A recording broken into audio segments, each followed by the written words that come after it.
In 2018, Bayer finalized the most disastrous acquisition in history. And the most shocking part? They knew the lawsuits were coming. For decades, Monsanto was the undisputed king of industrial agriculture. They held the patents to the world's food supply, owning the seeds and the chemicals that forced farmers into a symbiotic, inescapable cycle. It was a business model built on absolute dominance. If you wanted to grow soy, you bought their seeds. If you wanted the soy to survive, you bought their chemicals. It was a perfect, self-sustaining ecosystem of profit. But underneath the veneer of agricultural revolution lay a ticking time bomb of legal liability that would eventually bankrupt the reputation of one of Germany's oldest industrial titans.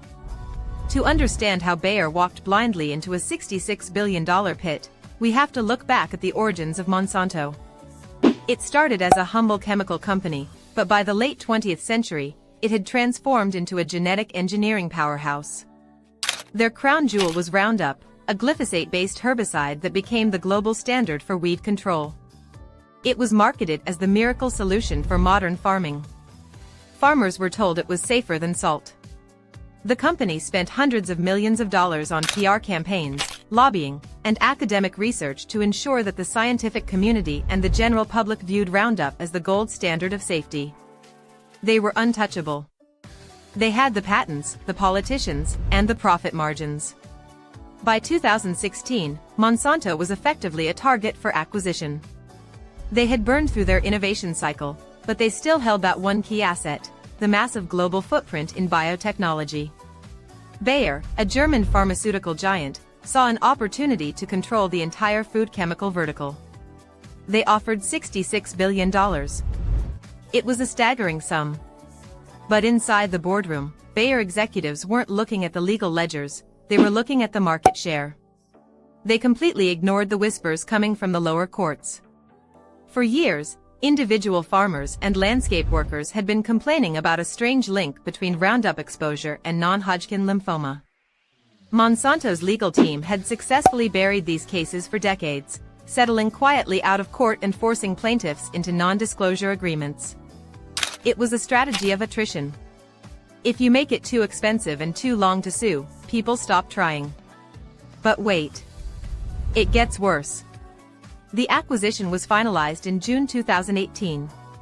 Just weeks later, a California jury delivered a verdict that would send shockwaves through the global financial markets. Dwayne Johnson, a former school groundskeeper dying of cancer, sued Monsanto, claiming their products were the cause. The jury didn't just side with him, they awarded him $289 million in damages. That single verdict opened the floodgates. It signaled to the world that the wall of silence surrounding Roundup's toxicity had finally been breached. Within days, the stock price of Bayer began a freefall that would wipe out billions in market value. Investors were furious. The board was in disarray. Bayer had just paid a premium price for a company that was now a toxic asset. As the lawsuits began to multiply, reaching into the hundreds of thousands, the true cost of the acquisition revealed itself. It wasn't just the settlement money. It was the complete loss of public trust. The brand Monsanto became synonymous with corporate greed and health negligence. Bayer desperately tried to rebrand, scrubbing the name from all their agricultural products, but the damage was done. The legal bills started stacking up into the tens of billions. They had effectively bought a machine that was programmed to destroy them.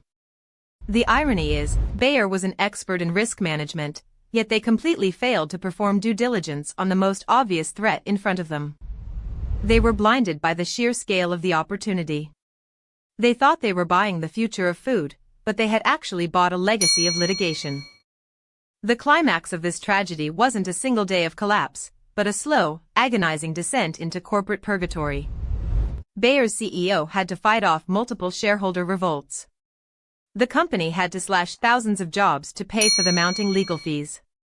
The value of their stock dropped to levels not seen in decades. They were forced to set aside over $10 billion just for settlements, and even that was quickly seen as inadequate. Every time they thought they had reached a deal, a new set of plaintiffs would emerge from the woodwork. The legal system was moving faster than their executive team could process.